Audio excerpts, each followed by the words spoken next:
Past তাহলে past indefinite tense কিভাবে আমরা চিনবো subject plus verb two plus object past indefinite tense দেখো পাস্ট আমি লিখছি যে past past indefinite past indefinite tense as a tense right past indefinite tense তাহলে subject কি গঠনটা কি হবে subject as a subject subject plus verb two plus object right as object এখন খেয়াল করো তাহলে পাস্ট ইনডেফিনিট টেন্সের গঠন কি subject plus verb two plus object right subject plus verb two plus object এখন এটা দিয়ে আমরা যদি উদাহরণ দিই যেমন মনে করো আমি স্কুলে গিয়েছিলাম দেখো বললাম যে আমি আমি আমি স্কুলে স্কুলে গিয়েছিলাম এই যে গিয়েছিলাম আমি স্কুলে গিয়েছিলাম তাহলে আমি স্কুলে গিয়েছিলাম ইংলিশ কি হবে আই মানে কি আমি আই মানে আমি তাহলে আমি আই মানে আমি স্কুলে গিয়েছিলাম তাহলে গো ওয়েন্ট এর ভার্ব দুই নম্বর হলো went I went to school I went to school আমি স্কুলে গিয়েছিলাম একেবারে সহজ বাইরের স্টুডেন্ট এটা হলো একেবারে সহজ তাহলে আমি স্কুলে গিয়েছিলাম তুমি স্কুলে গিয়েছিলে ইউ ওয়েন্ট টু স্কুল তারা স্কুলে গিয়েছিল দে ওয়েন্ট টু স্কুল আমার বাবা স্কুলে গিয়েছিল my father went to school আমার মা স্কুলে গিয়েছিল my mother went to school আমার ভাই স্কুলে গিয়েছিল my brother went to school এরকম হাজার হাজার হাজার হাজার সেন্টেন্স তুমি জাস্ট খালি সাবজেক্ট চেঞ্জ করে দেওয়া হয়ে যাবে রাইট রাইট একেবারে সহজ সুতরাং প্রেজেন্ট পাস্ট ইনডেফিনিট টেন্সের বেলাতে কোনো ঝামেলা নাই শুধু সাবজেক্ট চেঞ্জ করে দিলেই হয়ে যাবে ঠিক আছে ক্লিয়ার দেখো এখানে আর কাছে তুমি সব সাবজেক্ট দিতে পারবা এখানে ভার্ব যাই হোক ভার্ব টু হবে আর ভার্ব টু হলে কি হবে যে কোনো সাবজেক্টের সাথে সেট হয়ে যাবে ঠিক আছে যে ভার্বের কারণে এই সাবজেক্টের কারণে যে ভার্বের সাথে এস বাই যোগ হবে এরকম না ভার্বের সাথে এস বাই যোগ কখন হবে যখন হচ্ছে প্রেজেন্ট ইনডেফিনিট টেন্স হবে তখন ঠিক আছে সুতরাং এটা আমরা করছি হলো পাস্ট ইনডেফিনিট টেন্স ক্লিয়ার তাহলে আমরা এরকম বুঝতে পারছি এবার পাস্ট ইনডেফিনিট টেন্সের তুমি প্রশ্ন করবা কিভাবে my dear student past indefinite টেন্সে তুমি প্রশ্ন করবা কিভাবে না মনে করো বললাম যে আমি স্কুলে গিয়েছিলাম এই যে আমি স্কুলে গিয়েছিলাম তাহলে প্রশ্ন কি হবে এখন প্রশ্ন হবে এরকম আমি কি স্কুলে গিয়েছিলাম আমি কি স্কুলে গিয়েছিলাম সব সময় সদা সর্বদা এটা মনে রাখতে হবে পাস্ট ইনডেফিনিট টেন্সের প্রশ্ন বানাতে হলে অবশ্যই তোমাকে সাবজেক্টের আগে ডিড দিতে হবে কি দিতে হবে ডিড এই যে ডিড দেখো ডিড আই তখন এই ওয়েনটা পাস্ট ইনডেফিনিট হবে না ওয়েনটা তখন প্রেজেন্ট ইনডেফিনিট হবে তাহলে did I go to school did I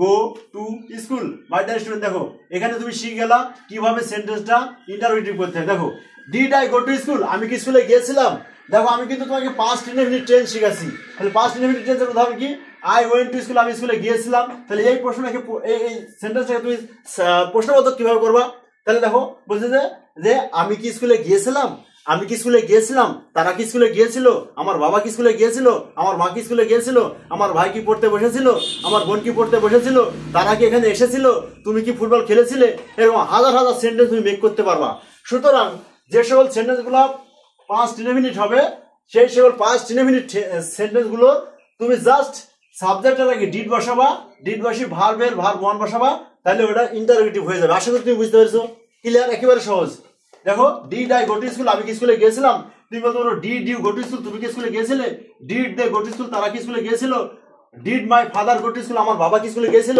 did my brother go to school আমার ভাই কি স্কুলে গিয়েছিল did my sister go to school আমার বোন কি স্কুলে গিয়েছিল did my uncle go to school আমার আঙ্কেল কি স্কুলে গিয়েছিল এবার যদি বলি did Rahim go to school Rahim কি স্কুলে গিয়েছিল তার মানে কি পাস্ট ইনডেফিনিট টেন্সের কোনো ঝামেলাই নাই তুমি সাবজেক্টের আগে জাস্ট ডিড বসাবা ডিড তাহলে তোমার অবশ্যই কি হয়ে যাবে অবশ্যই সেন্টেন্সটা প্রশ্ন হয়ে যাবে রাইট রাইট এটা শুধু প্রশ্ন হলো এখন যদি বলা হয় যে আমি কি স্কুলে গিয়েছিলাম না তাহলে এখানে ডিডেন্ট করতে হবে কি করতে হবে ডিডেন্ট দেখো আজকে তুমি সুন্দরভাবে শিখে যাবে দেখো ডিডেন্ট এই যে ডিডেন্ট এই যে দেখো ডিডেন্ট এই যে ডিডেন্ট DIDN, রাইট অ্যাপোস্ট্রোফি তাহলে didn't I go to school didn't I go to school didn't I go to school দেখো আমি কি স্কুলে গিয়েছিলাম না দেখো মাই ডিয়ার স্টুডেন্ট একেবারে সহজ didn't I go to school আমি কি স্কুলে গিয়েছিলাম না ডিডেন্ট আই এট রাইস আমি কি ভাত খেয়েছিলাম না ডিডেন্ট ইউ এট রাইস তুমি কি ভাত খেয়েছিলে না ডিডেন্ট দে এট রাইস তারা কি ভাত খেয়েছিল না দেখো তাহলে didn't I eat rice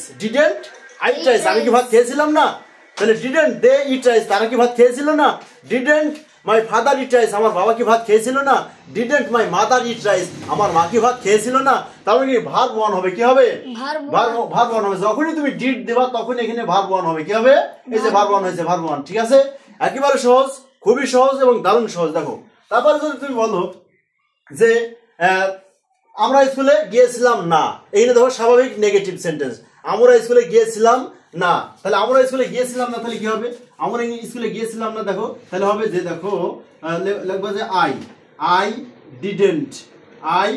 didn't বা ডিড নট, এই যে ডিড নট দিতে পারো, I did not go to school my dear student. এখানে দেখো এটা শুধু তোমার নেগেটিভ সেন্টেন্স, ইন্টারোগেটিভ না, যার কারণে এখানে দেখো যেহেতু ইন্টারোগেটিভ পাস্ট ইনডেফিনিট টেন্সের তুমি নেগেটিভ করছো, তাহলে এখানে হবে I did not go to school, আমি স্কুলে যাইনি। I did not go to school মানে কি আমি স্কুলে যাইনি, you did not go to school মানে তুমি স্কুলে যাওনি, they did not go to school মানে তারা স্কুলে যায়নি, my father did not go to school, আমার বাবা স্কুলে যায়নি, my mother did not go to school, আমার মা স্কুলে যায়নি। তারপরে তুই যদি বলো যে your brother did not go to school, তোমার ভাই স্কুলে যায়নি, এরকম হাজার হাজার সেন্টেন্স তুমি মেক করতে পারবা, কোনো সমস্যা নাই। তার মানে যখন তুমি পাস্ট ইনডেফিনিট টেন্সকে কি করবা, পাস্ট ইনডেফিনিট টেন্সকে যখন তুমি প্রশ্ন বানাবা তখন আগে ডিড দিতে হবে, শুধু প্রশ্ন, দেখো এটি শুধু প্রশ্ন, আর এটা হলো ইন্টারোগেটিভ সেন্টেন্স, আর এটা দেখো এটা ইন্টারোগেটিভ প্লাস নেগেটিভ একসাথে, দেখো didn't I go to school, আমি কি স্কুলে গিয়েছিলাম না, রাইট। আবার দেখো I did not go to school, আমি স্কুলে যাইনি, এটা হলো শুধু নেগেটিভ সেন্টেন্স, ঠিক আছে? আশা করি তুমি পাস্ট ইনডেফিনিট টেন্স বুঝতে পেরেছো। এখন আমি আলোচনা করবো তোমাদের সামনে পাস্ট কন্টিনিউয়াস টেন্স। কি আলোচনা করবো? Past continuous tense. তাহলে পাস্ট কন্টিনিউয়াস টেন্স কাকে বলে? পাস্ট কন্টিনিউয়াস টেন্স কাকে বলে দেখো, অতীতকালে কোনো কাজ হয়েছিল, চলতেছিল, এরকম বোঝালে, অতীতকালে কোনো কাজ হইতেছিল বা চলতেছিল এরকম বোঝালে, তেছিল, তেছিলে, তেছিলে, তেছিলেন, এরকম ভাবে যদি বাংলা বাক্যের ক্রিয়া শেষে এই কথাগুলো আসে তাহলে অবশ্যই সেটা হবে পাস্ট কন্টিনিউয়াস টেন্স। আমি আবার বলছি, অতীতকালে কোনো কাজ হইতেছিল, চলিতেছিল, এইরূপ যদি বুঝায় তাহলে অবশ্যই সেটা হবে past continuous tense, past continuous tense. তাহলে দেখো পাস্ট ইনডেফিনিট টেন্স হয়ে গেল, এবার আমরা পাস্ট কন্টিনিউয়াস টেন্সের এখন আমরা আলোচনা করব। তাহলে past continuous tense, past continuous tense, continuous, past continuous tense, right. দেখো এই পাস্ট কন্টিনিউয়াস টেন্স, তাহলে পাস্ট কন্টিনিউয়াস টেন্স তুমি চিনবা কিভাবে? অতীতকালের কোনো কাজ হইতেছিল বা চলিতেছিল, অর্থাৎ বাংলা বাক্যের ক্রিয়া শেষে তেছিল, তেছিলে, তেছিলেন, তেছিলাম, এরকম যদি বোঝায় তাহলে অবশ্যই সেটা পাস্ট কন্টিনিউয়াস টেন্স হবে, রাইট। তাহলে গঠন কি? What is the structure of past continuous tense?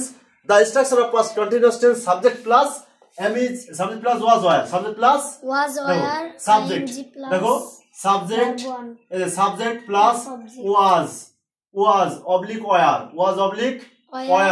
Plus verb one plus ING plus object, এটা হচ্ছে তোমার পাস্ট কন্টিনিউয়াস টেন্সের স্ট্রাকচার। ওকে, তাহলে পাস্ট কন্টিনিউয়াস টেন্সের স্ট্রাকচার কি? সাবজেক্ট প্লাস ওয়াজ অথবা ওয়্যার হবে, plus verb one plus ING plus object, ঠিক আছে? একেবারে সহজ। এখন দেখো আমি বললাম যে আমি পড়িতেছিলাম, তুমি পড়িতেছিলে, তারা পড়িতেছিল, তারা খেলিতেছিল, এই তেছিল, তেছিলে, তেছিলেন, এই কথাগুলো যদি তুমি আইডেন্টিফাই করতে পারো তাহলে অবশ্যই সেটা পাস্ট কন্টিনিউয়াস টেন্স তুমি বলতে পারবে, রাইট। এখন তুমি দেখো আমি বললাম যে আমরা, মনে করো আমরা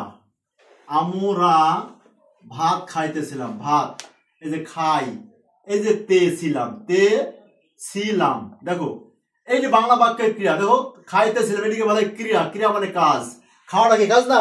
আমরা ভাত খাইতেছিলাম, তাহলে খাইতেছিলাম তো একটা কাজ, তাই তো? তাহলে খাইতেছিলাম যদি হয় তাহলে দেখো তেছিলাম, এই যে তেছিলাম। এখন যদি বলি তুমি ভাত খাইতেছিলে, তারা ভাত খাইতেছিল, আমার বাবা ভাত খাইতেছিল, সে ভাত খাইতেছিল, রহিম ভাত খাইতেছিল, তেছিল, তেছিলে, তেছিলাম, রাইট। ওকে, কোনো সমস্যা নেই, একেবারে সহজ। তাহলে এখন তুমি কি করবা?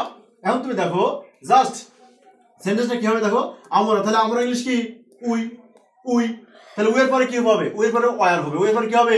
ওয়্যার, ওয়্যার হবে, ওয়্যার, দেখো ওয়্যার, এইখানে একটু হিসাব করতে হবে, দেখো ওয়্যার, ভাত খাইতেছিলাম ইংলিশ ইট, তাহলে ইটিং হবে, কি হবে? ইটিং হবে। ওয়্যার ইটিং রাইস, মানে কি আমরা ভাত খাইতেছিলাম, রাইট। এই যে were eating rice, my dear student, ভার্বের সাথে আইএনজি থাকলে সেটি কন্টিনিউয়াস, সেটা মনে রাখতে হবে। ওকে, যদি তুমি দেখো যে ভার্বের সাথে আইএনজি আছে তাহলে সেটি কন্টিনিউয়াস হবে, কিন্তু কোন কন্টিনিউয়াস হবে এটা বোঝার জন্য তোমাকে মনে রাখতে হবে ওয়াজ ওয়্যার, যদি ওয়াজ আর থাকি প্লাস ভার্বের সাথে আইনজে যুক্ত হয় তাহলে পাস্ট কন্টিনিউয়াস, আর যদি এমিজ আর থাকি ভার্বের সাথে আইনজে যুক্ত হয় তাহলে ওটা হলো প্রেজেন্ট কন্টিনিউয়াস। ঠিক আছে, একেবারে সহজ, দারুণ সহজ। খালি একটু ভালোভাবে ক্লাসটা করো, দেখো আজই তুমি টেন্স শিখে যাবে, আর কোথাও তোমাকে টেন্স শেখা লাগবে না। তবে টেন্স ক্লাস করতে হলে তুমি মনোযোগ সহকারে তোমাকে এটা বুঝতে হবে। দেখো খুব ভালোভাবে খেয়াল করো। তাহলে we were eating rice, clear?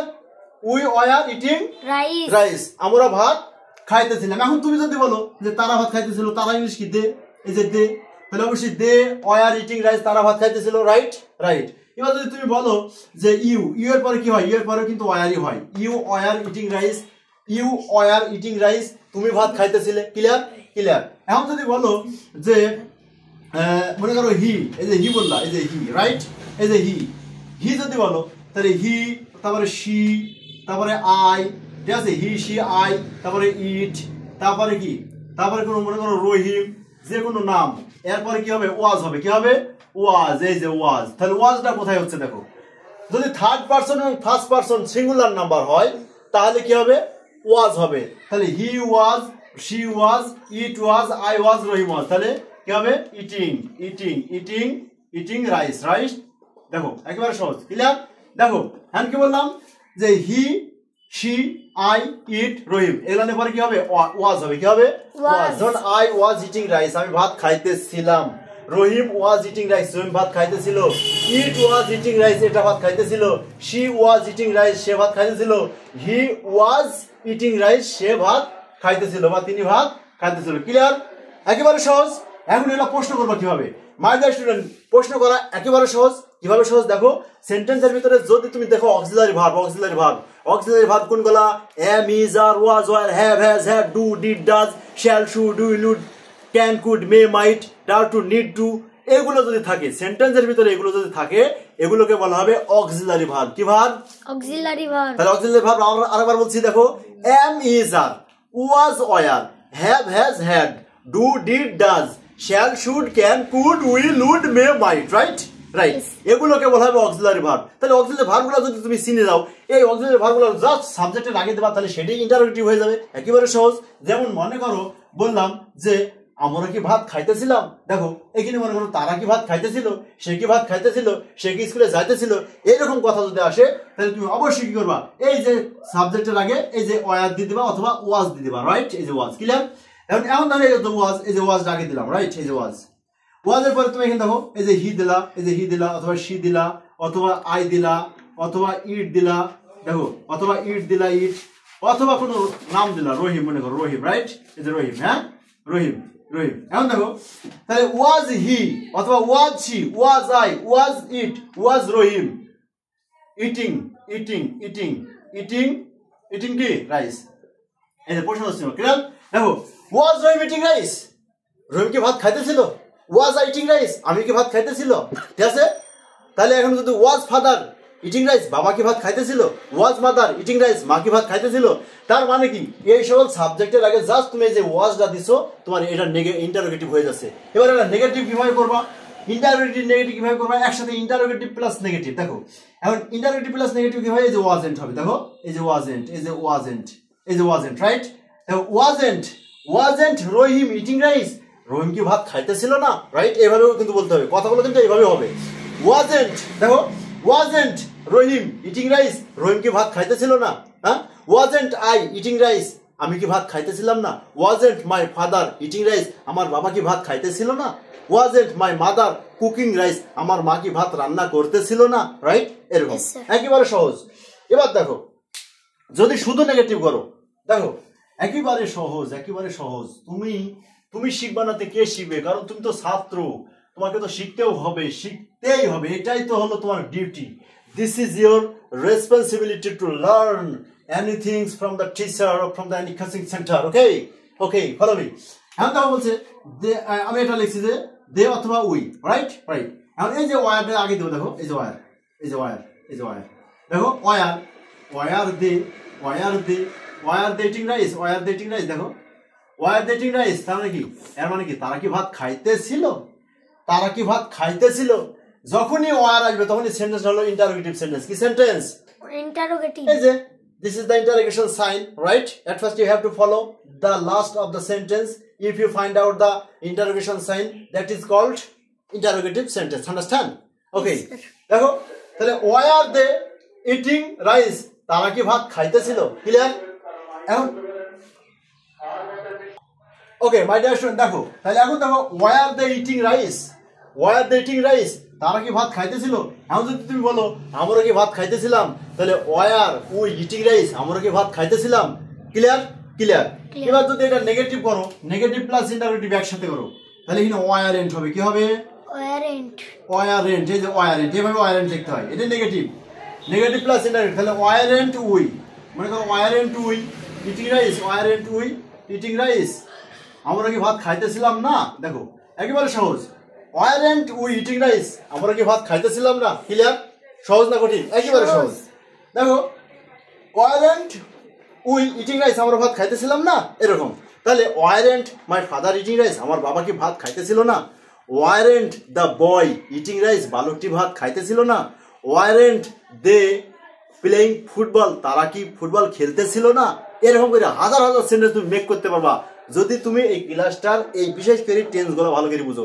কারণ টেন্স না জানলে তো কথা বলাই সম্ভব না। It is quite impossible to learn অথবা speak in English without tense.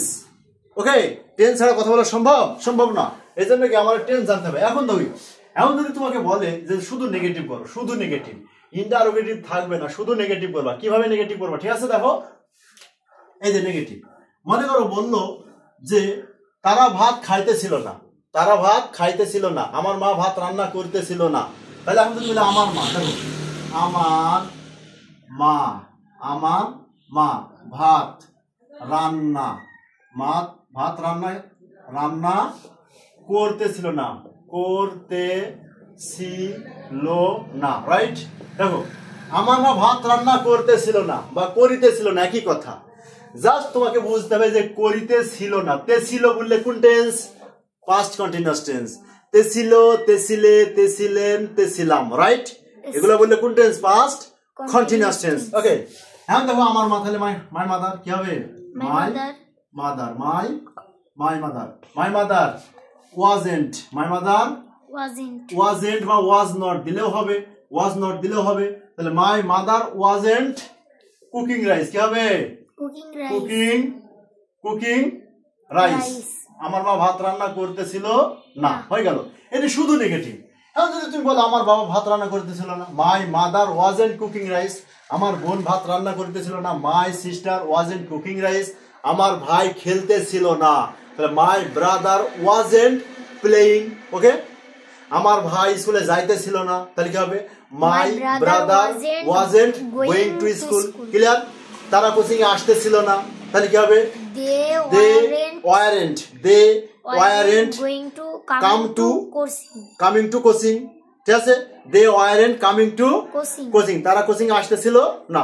আশা করি তুমি বুঝতে পারছো। পাস্ট ইনডেফিনিট টেন্সটা হয়ে গেছে, তারপর পাস্ট কন্টিনিউয়াস টেন্স অলরেডি হয়ে গেল। এখন তুমি দেখো, এখন তোমাকে শিখতে হবে পাস্ট পারফেক্ট টেন্স, রাইট? কি টেন্স? Past perfect tense. দেখো মাই ডিয়ার স্টুডেন্ট, ফলো করো। আজ কি তুমি টেন্স শিখে যাবা। দেখো একটু যদি ভালোভাবে খেয়াল করো তাহলে তুমি আজ টেন্স শিখে যাবা। দেখো এবার পাস্ট কি tense? Past perfect, right? Past perfect tense. Okay, my dear student, past perfect tense আবার কাকে বলে? Right, past perfect tense. Past perfect tense, অতীতকালে কোনো কাজ, অতীতকালে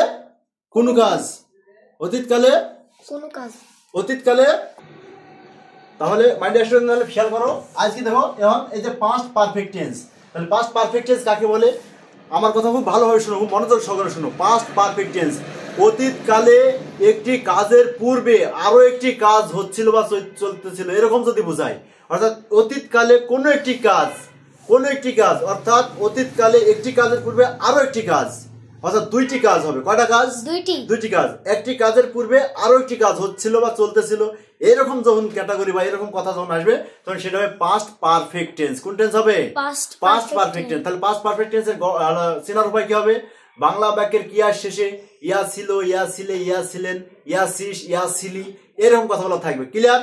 কিন্তু একটা জিনিস মনে রাখতে হবে যে সাধারণভাবে যদি দুইটি কাজ থাকে, দুইটি কাজের যে কাজটা আগে হবে সেটি পাস্ট পারফেক্ট টেন্স হবে, আর যে কাজটা পরে হবে সেটি পাস্ট ইনডেফিনিট টেন্স হবে। ক্লিয়ার? ক্লিয়ার। এখন মনে করো আমি বললাম যে মনে করো আমি বললাম যে সাবজেক্ট, তোমার আগে এটা বলে দেখো যে পাস্ট পারফেক্ট টেন্সের স্ট্রাকচার কি, গঠন কি। তাহলে গঠন হবে দেখো সাবজেক্ট, গঠন হবে কি subject plus had, subject plus had plus V3। এইটুকু হলো তোমার পাস্ট পারফেক্ট টেন্সের গঠন। ক্লিয়ার? এইটুকু হলো একটা পাস্ট পারফেক্ট টেন্সের গঠন। এখন পাস্ট পারফেক্ট টেন্স যদি তুমি বলো যে আই হ্যাড ইটেন রাইস, আমি ভাত খেয়েছিলাম, তাও কিন্তু এটা পাস্ট পারফেক্ট টেন্স হয়ে যাবে। রাইট? এখন দেখো আমি বললাম যে আমি, এই যে আমি ভাত খাইছিলাম, এই যে খাইয়াছিলাম, বলো খাইয়াছিলাম, হ্যাঁ এই যে খাইয়াছিলাম। রাইট? এই যে আমি ভাত খাইয়াছিলাম, রাইট? এই যে আমি ভাত খাইয়াছিলাম, তাহলে ইংলিশ কি হবে? I had eaten রাইস, আমি ভাত খাইয়াছিলাম। এখন দেখো এখানে একটা কাজ, এখানে কটা কাজ? একটা। এটা কিন্তু পাস্ট পারফেক্ট টেন্স, একটা কাজ যে হ্যাড আছে, subject plus had plus verb 3। এই subject plus had plus verb 3 হলে এটা পাস্ট পারফেক্ট টেন্স। তাহলে পাস্ট পারফেক্ট টেন্স চিনবা কি করে? ইংরেজিতে চিনতে হলে তোমাকে হ্যাড দেখতে হবে, ভার্বের 3 নম্বর রূপ দেখতে হবে। রাইট? তাহলে আমি এখন যদি বলি যে I had gone to school, আমি স্কুলে গিয়েছিলাম, রাইট? হবে, কোনো সমস্যা নাই। এখন যদি বলি আমি কোচিং এসেছিলাম, তাহলে I had come to coaching, তাহলে কাম ক্লিয়ার? আমি তাকে বই দিয়েছিলাম, তাহলে I had given a book him, ঠিক আছে? অথবা I have given him a book, right? I have given him a book. Clear? তার মানে কি আমরা বুঝতেই পারছি যে সাবজেক্টের পরে যদি হ্যাড থাকে, আর হ্যাড সব সাবজেক্টের ক্ষেত্রে পড়বে, কোনো ঝামেলা নাই। I had, you had, she had, they had, father had, mother had, sister had, ঠিক আছে? It has, Rahim had, Karim had. তারপরে হ্যাড সব সাবজেক্টের ক্ষেত্রে পড়বে, কোনো ঝামেলা নাই, তোমার কোনো ঝামেলা নাই। ক্লিয়ার? এখন দেখো এইখানে কি হলো যে আই হ্যাড ইটেন রাইস, আমি ভাত খাইয়াছিলাম। এখন যদি আরেকটা কাজ হয়, সে আসার পূর্বে আমি ভাত খাইয়াছিলাম, কথা এরকম না? সে আসার পূর্বে আমি স্কুলে গিয়েছিলাম, আমার বাবা বাড়িতে আসার পূর্বে আমি কাজ করেছিলাম, আমার মা গোসল করার পূর্বে রান্না করেছিল। এই যে কথাগুলো না, দেখো একটা কাজের সাথে আরেকটা কাজ, একটা কাজের সাথে আরেকটা কাজ। তাহলে পাস্ট পারফেক্ট টেন্স কিভাবে হবে দেখো, একেবারে সহজ বিষয়। এখন আমি দুইটি উদাহরণ দেবো, অলরেডি আজকে টাইমের সমস্যার কারণে ক্লাসটা শেষ করে দেবো, খুব ভালোভাবে খেয়াল করো। দেখো পাস্ট পারফেক্ট টেন্স, এখন যদি বলি যে ভাত রান্না করার পূর্বে বাবা বাড়িতে আসলো, তাই না? মনে করুন যে মা ভাত রান্না, এই যে রান্না করার পূর্বে বা আগে, পূর্বে অথবা আগে বাবা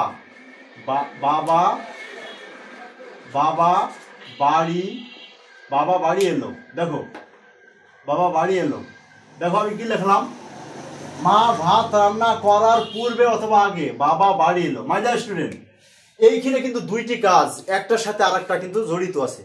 দেখো মাও ভাত রান্না করছে, আবার বাবাও বাড়িতে আসলো, তাহলে এখন কোনটা আগে হলো? এই দুইটি কাজকে তোমাকে ডিফাইন করতে হবে, কোনটা আগে হলো। দেখো আমি অলরেডি বলছি মা ভাত রান্না করার পূর্বে বা আগে বাবা বাড়ি এলো, তার মানে কি আগে বাবা কিন্তু বাড়িতে আসলো, রাইট? তাই কি না? সহজ কথা না? দেখো আগে কিন্তু বাবা বাড়িতে আসলো, তারপর কিন্তু মা ভাত রান্না করছে, ঠিক আছে? এরকম। তাহলে এই দুইটি কাজের ভিতরে যে কাজটা আগে হবে সেটি পাস্ট পারফেক্ট টেন্স হবে। কোন কাজটা? যে কাজটা আগে হবে সেটি পাস্ট পারফেক্ট টেন্স হবে। মুসাইদ ভালো দেখো, মা ভাত রান্না করার পূর্বে অথবা আগে বাবা বাড়ি এলো, তাহলে মা ভাত রান্না করতে লাগেইনি, তার আগে কি বাবা বাড়িতে চলে আসছে, এরকম না? এরকম। এখন দেখো তাহলে মা ভাত রান্না করার পূর্বে বাবা বাড়ি এলো, তাহলে বাবা বাড়ি এলো ইংলিশ কি? তাহলে বাবা ফাদার, দেখো ফাদার, এই যে ফাদার, তাহলে অবশ্যই যে কাজটা আগে হবে সেটি পাস্ট পারফেক্ট টেন্স হবে। তাহলে পাস্ট পারফেক্ট টেন্সের গঠন কি? যেটা subject plus had plus verb 3। তাহলে বাবা বাড়ি এলো, তাহলে বাবা বাড়ি এলো father had father had came, father had come হবে, ফাদার হ্যাড কাম, তাহলে কাম কেম কাম, তাহলে ফাদার হ্যাড কাম, বাবা বাড়ি এলো, তাহলে বিফোর বা আগে এই হলো পূর্বে বা আগে, আর ইংলিশ কি বিফোর, কি হবে বলো তো, বিফোর, এই যে বিফোর, রাইট। তাহলে father had come before, mother cooked rice, mother cooked rice, এই যে পাস্ট ইনডেফিনিট টেন্স হবে, কুকড রাইস। দেখো মাই ডিয়ার স্টুডেন্ট, একেবারে সহজ, বিফোর এর আগে হবে পাস্ট পারফেক্ট টেন্স, বিফোর এর পরে হবে পাস্ট ইনডেফিনিট টেন্স, একেবারে সহজ, একেবারে সহজ। আর একটা জিনিস দেখো, আর একটা জিনিস, ডাক্তার আসার পর রোগী মারা গেল, দেখো ডাক্তার আসার, এই যে আসার পর রোগী মারা গেল, রোগী মারা গেল, কি হলো, মারা গেল। এই উদাহরণ দেখো, ডাক্তার আসার পর রোগী মারা গেল, রোগী মারা গেল। এখন তুমি চিন্তা করো, কে মারা গেল, রোগী, কিন্তু ডাক্তার আসার পর রোগী মারা গেল, তাহলে আগে ডাক্তার আসছে না রোগী মারা গেছে, একটু চিন্তা করো। আমি বললাম ডাক্তার আসার পরে রোগী মারা গেল, তাহলে কেটা আগে আসলো, কোন কাজটা আগে হলো, ডাক্তার আগে আসলো, এই কাজটা আগে হলো না, একেবারে সহজ। তার মানে দেখো, তাহলে ডাক্তার আসার পর রোগী মারা গেল, যেহেতু ডাক্তার আসার পরে রোগী মারা গেল, তাহলে আসছে কেটা, আগে ডাক্তার আসছে, তাই কি না, তাহলে অবশ্যই আগে ডাক্তার আসছে, তাহলে রোগী মারা গেছে পরে, তাই না। তাহলে এখন তুমি দিতে পারো দ্য পেশেন্ট, দেখো the patient died, the patient died. আমরা জানি কি বলেছি যে পর বললে কি, পরে বললে আগে পাস্ট ইনডেফিনিট টেন্স হবে, আর তারপরে হলে কি হবে, আফটারের পরে পাস্ট পারফেক্ট টেন্স হবে। তাহলে দ্য পেশেন্ট ডাইড, এই যে আফটার, এই যে আফটার মানে কি পরে, তাই না। The patient died after the doctor, এই যে ডক্টর হ্যাড, এই যে had, doctor had come, my dear student, আমি তোমাকে খুব ভালোভাবে বলছি, দেখো যদি বিফোর হয়, বিফোরের আগে হবে পাস্ট পারফেক্ট টেন্স, বিফোরের পরে হবে পাস্ট ইনডেফিনিট টেন্স। যখন আফটার হবে, আফটারের আগে হবে হলো তোমার পাস্ট ইনডেফিনিট টেন্স, আফটারের পরে হবে past perfect tense. That means just উল্টাটা, তুমি একটা মনে রাখবা আর একটা মনে রাখা সহজ। আফটার আর বিফোরের নিয়মটা হলো এরকমই, যদি বিফোর হয় বিফোরের আগে পাস্ট পারফেক্ট টেন্স হবে, বিফোরের পরে পাস্ট ইনডেফিনিট টেন্স হবে, ক্লিয়ার। আর আফটার যদি হয়, পরে কথা যদি বলে, তাহলে পরে হলে, যদি পরে বলে আফটার পরে, তাহলে আফটারের আগে হবে পাস্ট ইনডেফিনিট টেন্স, আর আফটারের পর হবে পাস্ট পারফেক্ট টেন্স, ক্লিয়ার। আশা করি বুঝতেছো। সবাইকে ধন্যবাদ, আজকে ক্লাস এ পর্যন্তই, যেহেতু টাইম হয়ে গেছে আর সময় নাই, এই জন্য সবাই ভালো থাকো, সুস্থ থাকো। পরবর্তীতে তোমাদের পরবর্তী ক্লাস করার জন্য তোমাদেরকে আবার আমন্ত্রণ জানাচ্ছি, অবশ্যই পরবর্তীতে ক্লাসগুলো দেখো। সবাই ভালো থাকো, সুস্থ থাকো। আসসালামু আলাইকুম ওয়া রাহমাতুল্লাহি ওয়া বারাকাতুহু।